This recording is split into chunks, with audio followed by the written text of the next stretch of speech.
Chaos, Making a New Science, by James Gleick. Introduction. Picture this. It's 1974, in the small, secretive town of Los Alamos, New Mexico. Night after night, the local police grow concerned about a man seen prowling in the dark, the red glow of his cigarette floating along the back streets. He paces for hours, seemingly going nowhere. This man wasn't a criminal. He was a physicist named Feigenbaum, and he was wrestling with a problem so deep, so profound, that it would soon be considered the third great revolution in the physical sciences of the 20th century, right alongside relativity and quantum mechanics. That problem was chaos. Today, we're diving into James Gleick's masterpiece, Chaos, Making a New Science. This isn't just a book about science. It's the story of a handful of brilliant, rebellious thinkers who looked at the messiness of the world, the turbulence of a waterfall, the unpredictable swings of the stock market, the erratic beating of a human heart, and saw something everyone else had missed. They saw order. For centuries, science had a clear mission: to find simple, predictable laws. It gave us the clockwork universe of Isaac Newton, a world where if you knew the starting conditions, you could predict the future with perfect accuracy. But this beautiful, orderly picture left out most of reality. It couldn't explain the jagged shape of a coastline, the intricate patterns of a snowflake, or the wild, swirling smoke from a cigarette. These things were dismissed as noise, as random, messy exceptions to the clean rules of science. This book tells the story of the scientists who dared to look into that noise and found a new kind of order, a universal set of laws that govern complex behavior in everything from the weather to the deepest rhythms of life. It's a story about seeing the world in a completely new way. By the end of our journey today, you will understand the secret of the butterfly effect, how a butterfly flapping its wings in one part of the world can truly cause a hurricane on the other. You will see the stunning, infinitely complex beauty of fractals, the geometry of nature itself. And most importantly, you will discover that beneath the apparent randomness of our world lies a profound and elegant structure, a hidden order that connects us all. This isn't just a summary of a book.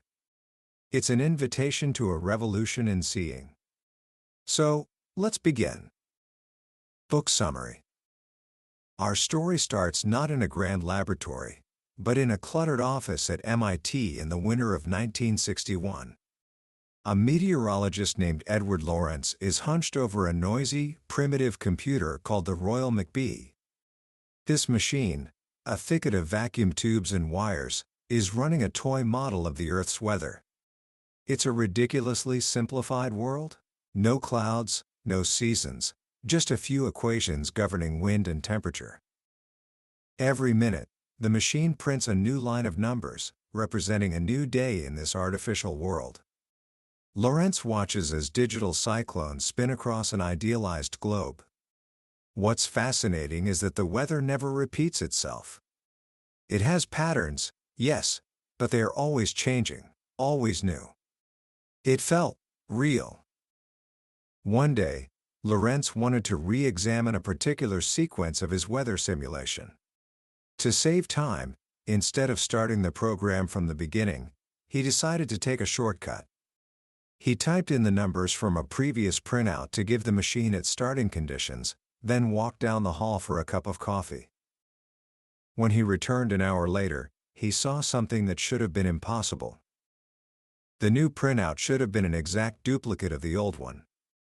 After all, the computer was a deterministic machine. The same input should always produce the same output. But it wasn't the same. The two weather patterns started out nearly identical, but then they began to diverge. Within a few months of simulated time, all resemblance was gone. It was as if he had chosen two completely random weathers. His first thought was that a vacuum tube had failed. But then, the truth hit him. There was no malfunction. The problem was in the numbers he had typed. You see, in the computer's memory, the numbers were stored to 6 decimal places, something like 0.506127. But to save space on the printout, only 3 decimal places were shown, 0.506. Lorenz had entered the shorter, rounded-off number, assuming the tiny difference, 1 part in 1,000, was completely insignificant. This was the core belief of science since Newton. Tiny little disturbances have tiny little effects. If your initial measurement of a system is just a little bit off, your prediction will only be a little bit off. This idea is what allows us to guide spacecraft and predict the return of a comet. But Lorenz's computer was telling him something different. In his system, that tiny, almost imperceptible difference didn't stay small. It grew, cascading through the system, until it completely changed the future. He had discovered what would later be called sensitive dependence on initial conditions. It was a profound revelation. It meant that for complex systems like the weather, long-range prediction was doomed. Even if you had a perfect model of the weather, the tiniest error in your initial measurement, a temperature reading off by a fraction of a degree, a wind speed misjudged by a mile per hour, would eventually grow until your forecast was no better than a random guess. This became famously known as the butterfly effect. The idea, only half a joke, is that a butterfly stirring the air in Peking today can transform storm systems next month in New York. The system is so sensitive that the smallest perturbation, anywhere, can have massive consequences. For most people, this discovery would have been just a piece of bad news. It was the limit of what we could know. But Lorenz was a mathematician at heart, and he saw something more. He saw that within this unpredictability, there was a strange and beautiful order. He boiled his weather model down to just 3 simple, non-linear equations. When he plotted the behavior of this system in a special kind of map called phase space, the trajectory didn't fly off to infinity, nor did it settle into a simple, repeating loop. Instead, it traced an elegant, infinitely complex shape, a kind of double spiral, like a butterfly's wings. The path never repeated itself and never crossed itself. It was an infinitely long line contained within a finite space. It was a picture of order masquerading as randomness. This shape became known as the Lorenz attractor, and it was the first strange attractor ever seen, a portrait of chaos. It showed that even in a simple, deterministic system, behavior could be endlessly creative, complex, and beautiful. Lorenz had opened a door, but for years, almost no one walked through it. His paper was published in a meteorology journal in 1963, and the world of physics, focused on the clean, predictable world of subatomic particles, simply wasn't ready. The scientists who would build the new science of chaos were scattered, working in isolation, often unaware of one another. They were rebels, looking at the noise and messiness that their colleagues were trained to ignore. One of these rebels was a brilliant, eccentric physicist at Los Alamos named Mitchell Feigenbaum. In 1975, armed with nothing more than a programmable calculator, he began playing with a simple equation, one that ecologists use to model the rise and fall of animal populations. The equation was a feedback loop. You take a number, plug it into the equation to get a new number, then plug that new number back in, over and over again. He was interested in what happened as he turned up a knob, a parameter that controlled how boom and bust the system was. At low settings, the population settled to a single, stable number. But as he turned the knob, something strange happened. The stable state split in two. The population no longer settled down, it began to oscillate between 2 different values. He turned the knob a little more, and it split again, oscillating between 4 values. Then 8, then 16. This was called a period doubling cascade. The bifurcations, or splittings, came faster and faster. Feigenbaum, meticulously calculating the exact parameter value for each new split, noticed something astonishing. The numbers were converging at a constant rate. There was a universal pattern in the way the system descended into chaos. He calculated this rate of convergence to the best of his ability. The number was 4.669. He wondered if this number was just a fluke, a property of this one particular equation. So he tried another one, a completely different equation using a trigonometric function. He started calculating the period doublings all over again. And once again, he saw the same geometric convergence. He calculated the ratio. It was 4.669. The same number. From two completely different equations. It was an electrifying discovery. It meant that there was a deep universality in the way systems turn chaotic. The specific details of the system, whether it was modeling fish, fluids, or finances, didn't matter. The route to chaos followed a universal law, governed by this new, fundamental constant of nature. Feigenbaum had discovered that chaos wasn't just chaos, it was orderly. But was this just a mathematical curiosity, or did it apply to the real, physical world? That question was answered by a quiet, ingenious experimenter in Paris named Albert Liebschaber. In 1977, Liebschaber built a tiny experiment he called helium in a small box. The heart of it was a cell no bigger than a lemon seed, filled with liquid helium, heated from below and cooled from above. This was a physical realization of the convection system Lorenz had modeled. With extraordinary precision, Liebschaber carefully turned up the heat, creating two tiny rolling cylinders of fluid. As he increased the heat, he saw the flow become unstable. A wobble appeared. He used microscopic probes to measure the temperature, and he saw the oscillations. Then, just as Feigenbaum's theory predicted, he saw the period doubling. A rhythm with one frequency was joined by a new rhythm at half the frequency. Then a quarter, then an eighth. The abstract numbers of a physicist's theory were appearing, with stunning precision, in a real physical system. It was the confirmation that universality was not just a mathematical game, it was a law of nature. The experiment was a masterpiece, a delicate triumph that bridged the gap between the abstract world of equations and the tangible world of matter. While Feigenbaum was discovering the universal rules of time, another scientist, a refugee from the rigid world of pure mathematics, was discovering the universal geometry of space. His name was Benoit Mandelbrot. Mandelbrot was a nomad, a man who wandered between disciplines, economics, linguistics, physiology, always looking for patterns that others had missed. He was a geometer at heart, a man who thought in pictures, not equations. And he was haunted by a question: what is the shape of nature?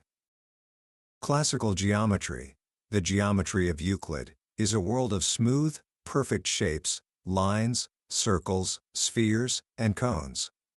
But as Mandelbrot was fond of saying, clouds are not spheres, mountains are not cones, coastlines are not circles, and bark is not smooth, nor does lightning travel in a straight line. Nature is rough, jagged, and complex. Mandelbrot sought a new geometry to describe it. He stumbled upon a paradox while asking a seemingly simple question: how long is the coast of Britain? The answer, he found, depends on your ruler. If you measure it with a yardstick, you get one number. If you measure it with a 1-foot ruler, you'll capture more of the nooks and crannies, and you'll get a bigger number. If you use a 1-inch ruler, the number will be bigger still. As your ruler gets smaller and smaller, the measured length of the coastline gets larger and larger, approaching infinity. This paradox led him to a revolutionary idea: the concept of fractional dimensions. A jagged coastline isn't a simple one-dimensional line. It's more than a line, but less than a two-dimensional plane. Its dimension is a fraction, a number between 1 and 2, and that number is a precise measure of its roughness. Mandelbrot gave a name to this new family of shapes: fractals. A fractile is a shape that is self-similar.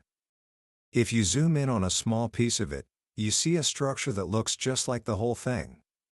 The pattern repeats at every scale, from the macroscopic to the microscopic. Think of a fern. The entire frond is made up of smaller fronds, and each of those is made up of even smaller ones. Think of a tree, with its trunk branching into limbs, limbs into branches, and branches into twigs. This is the geometry of nature.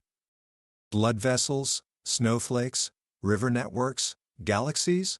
Mandelbrot found fractal patterns everywhere he looked. The most famous fractal of all bears his name, the Mandelbrot set. It is generated by a simple iterative process in the world of complex numbers. The result is an object of breathtaking, infinite complexity. It's a bug-like shape, a black continent studded with smaller copies of itself. As you zoom in on its boundary, you discover an endless world of spirals, filaments, and seahorse tails. Every part, no matter how small, contains a universe of intricate detail, always similar, yet never exactly the same. It is the most complex object in mathematics, yet it is generated by one of the simplest rules imaginable. The Mandelbrot set became an emblem for the new science of chaos. It was a visual representation of how simple rules, repeated over and over, can generate infinite complexity. It was the geometry of the butterfly effect. By the late 1970s, the pieces of the revolution were coming together. At the University of California, Santa Cruz, a group of rebellious graduate students who called themselves the Dynamical Systems Collective, or the Chaos Cabal, started to synthesize these new ideas. Led by the quiet visionary Rob Shaw and the energetic Doyne Farmer, they used a forgotten piece of technology, an analog computer, to explore strange attractors.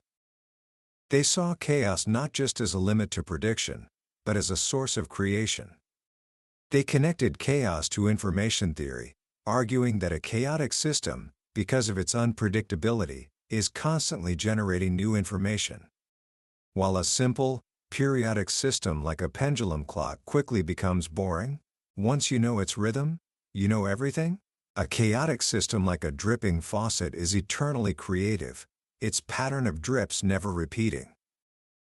Shaw saw this as a bridge between the microscopic world of random molecular motion and the macroscopic world we see.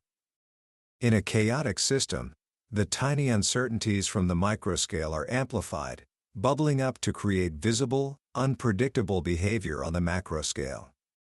Chaos, he argued, was the mechanism by which nature creates information. These young physicists started seeing chaos everywhere, in the flapping of a flag, the rattling of a car fender, the irregular rhythms of a human heart.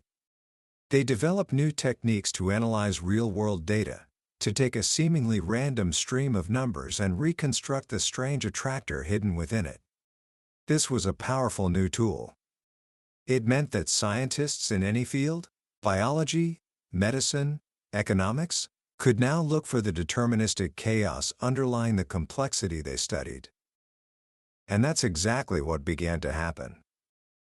Biologists and physicians started to talk about dynamical diseases, disorders that weren't caused by a broken part, but by a breakdown in the complex rhythms that govern our bodies.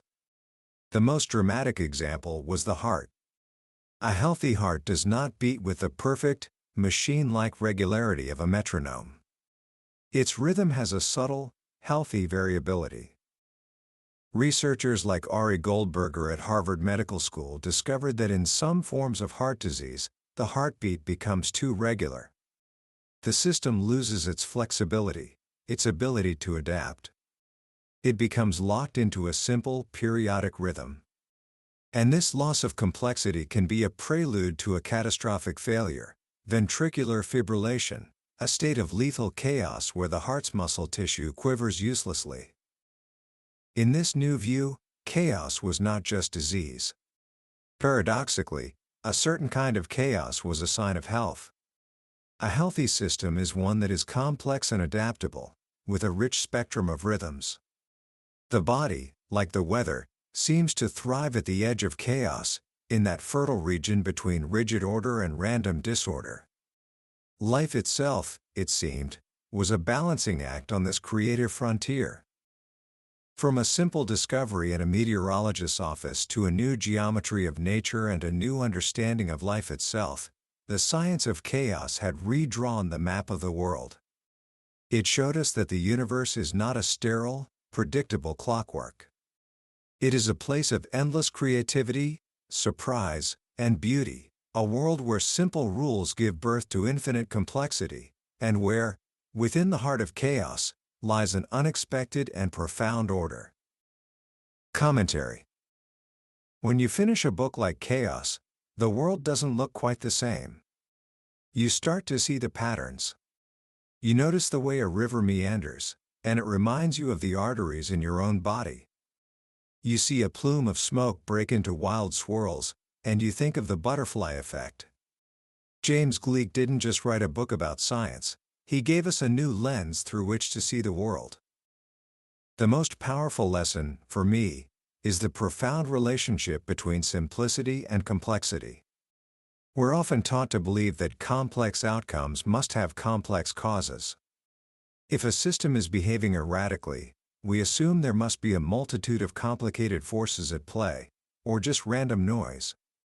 But chaos teaches us the opposite. The most intricate, unpredictable, and beautiful patterns in the universe can arise from the simplest of rules, repeated over and over. The Mandelbrot set, born from a single simple equation, is the ultimate testament to this. This idea has a deep, almost philosophical resonance. It suggests that the complexity of life, of our own minds, of the universe itself, might not be as hopelessly complicated as it seems. There might be simple, elegant principles at work beneath the surface, if only we have the eyes to see them. Another key takeaway is the humility that this science inspires. For centuries, the dream of science was total prediction, total control. The French mathematician Laplace once imagined an intelligence that knew the position and momentum of every particle in the universe. For such an intelligence, he wrote, nothing would be uncertain and the future, as the past, would be present to its eyes. Chaos shattered that dream. It revealed that even in a perfectly deterministic world, there are fundamental limits to our knowledge. The butterfly effect isn't just a clever metaphor, it's a real boundary. But this isn't a pessimistic conclusion. It's liberating.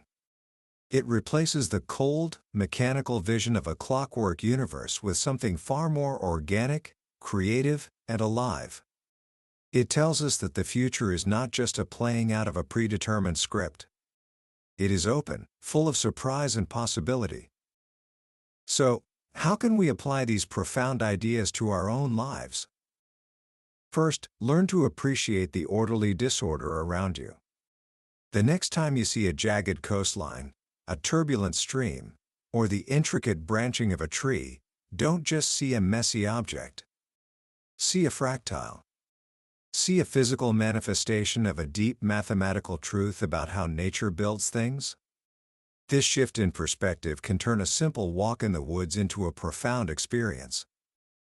Second, embrace the idea of sensitive dependence in your own life.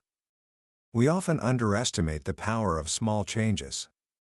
A tiny shift in your daily habits, a single new idea you pursue, a brief conversation with a stranger, these small inputs can, over time, lead to vastly different outcomes. Chaos theory tells us that these aren't just feel-good platitudes, they are a fundamental property of how complex systems work. Your life is a complex system. Small, consistent efforts can and do create massive, unpredictable transformations. Finally, question the linear models we're all taught to use. We expect that a little more effort will produce a little more result. We expect that the world changes smoothly and predictably. Chaos shows us that this is often not the case. The world is full of nonlinearities, sudden bifurcations, and phase transitions. Change can be abrupt and dramatic. Understanding this can help us be better prepared for the sudden shifts we see in our careers, our relationships, and the world at large. It encourages a kind of flexible resilience, an awareness that the ground beneath our feet is not as solid as it seems. That was a summary of Chaos, Making a New Science by James Gleick.